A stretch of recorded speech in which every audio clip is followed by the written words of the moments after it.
और इधर आज दोपहर 3 बजे लोक जनशक्ति पार्टी, जैसा कि हम जिक्र कर रहे थे, संसदीय बोर्ड की उनकी बैठक होनी है। ये बैठक कल ही होनी थी जैसा हम बता रहे थे, लेकिन अस्पताल में भर्ती रामविलास पासवान की तबीयत बिगड़ने के बाद बैठक को टाल दिया गया। आज की बैठक में लोक जनशक्ति पार्टी अकेले 143 सीटों पर चुनाव लड़ने का ऐलान कर सकती है। नीतीश कुमार से तनातनी के बीच चिराग पासवान जेडीयू की सभी सीटों पर अपने उम्मीदवार उतारने का मन बना चुके हैं। हालांकि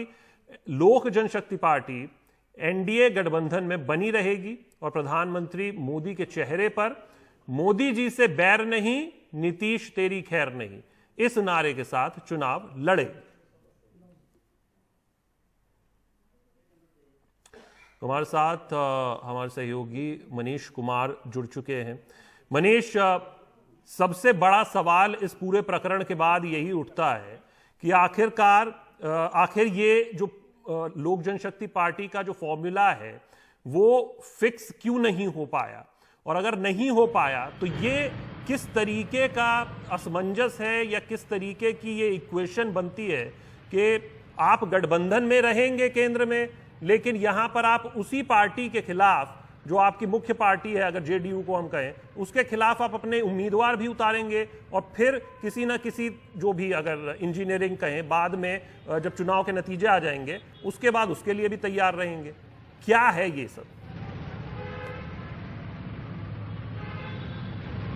शशांक, आपने अपने सवाल में ही कुछ जवाब भी दे दिए हैं, लेकिन मैं आपको थोड़ी सी, जो बिहार में लोग राजनीति समझते हैं और जो राजनीति पर नजर रखते हैं उनकी क्या समझ है वो मैं आपको बता दूं कि जो नारा चिराग पासवान ने दिया है कि मोदी जी आपसे बैर नहीं, नीतीश तुम्हारी खैर नहीं, अब ये इस बात पर, इस नारे के बाद लोगों में ये कंफ्यूजन नहीं है कि लोक जनशक्ति पार्टी जो कुछ भी कर रही है उसमें बीजेपी की एक मौन सहमति है। और साथ ही साथ अब ये बात लोगों के बीच में ये बात जा रही है कि बिहार में मात्र बीजेपी है जो नीतीश कुमार के सहयोग से चुनाव मैदान में जा रही है, लेकिन जो बीजेपी के द्वारा एक तरह से आप कह सकते हैं कि अघोषित या अप्रत्यक्ष,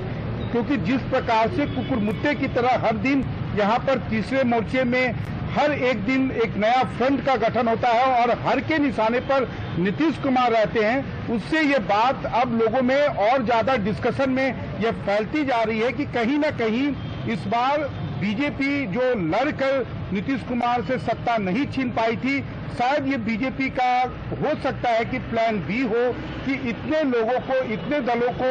आप मैदान में उतार दें हर मोर्चे के निशाने पर, जो लोग नीतीश कुमार के उम्मीदवारों का, उनकी पार्टी का वोट काटे, जिससे न केवल बीजेपी का स्ट्राइक रेट इंप्रूव हो। देखिए, कल अगर बात हुई थी कि 122 सीटों पर जेडीयू लड़ेगी, 121 सीटों पर बीजेपी लड़ेगी, लेकिन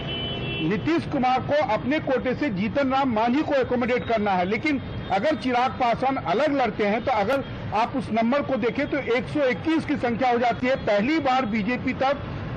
नीतीश कुमार से ज्यादा सीटों पर लड़ेगी। और अगर इतने सारे दल, वो चाहे महागठबंधन हो, महागठबंधन एक तरह से आप कह सकते हैं कि लिखित रूप से या प्रत्यक्ष रूप से सामने से नीतीश कुमार को चुनौती दे रहे हैं, लेकिन इतने अभी तक तीसरे मोर्चे में घटक, अलग अलग घटक बने हैं, वो सबके निशाने पर नीतीश है। कोई बीजेपी को गाली नहीं देता या बीजेपी की कोई आलोचना नहीं करता। सबका एक तरह का जो अनरिटन कोड यही है कि मोदी जी आपसे बैर नहीं, नीतीश तुम्हारी खैर नहीं। तो ये चुनाव जो है वो बड़ा दिलचस्प है कि नीतीश कुमार का मुकाबला न केवल महागठबंधन से होगा, बल्कि साथ ही साथ बीजेपी के द्वारा एक तरह से इनडायरेक्ट रूप में जो इन लोगों को आप कह सकते हैं कि प्रमोट किया जा रहा है तीसरे मोर्चे को, उनसे भी होगा। शशांक।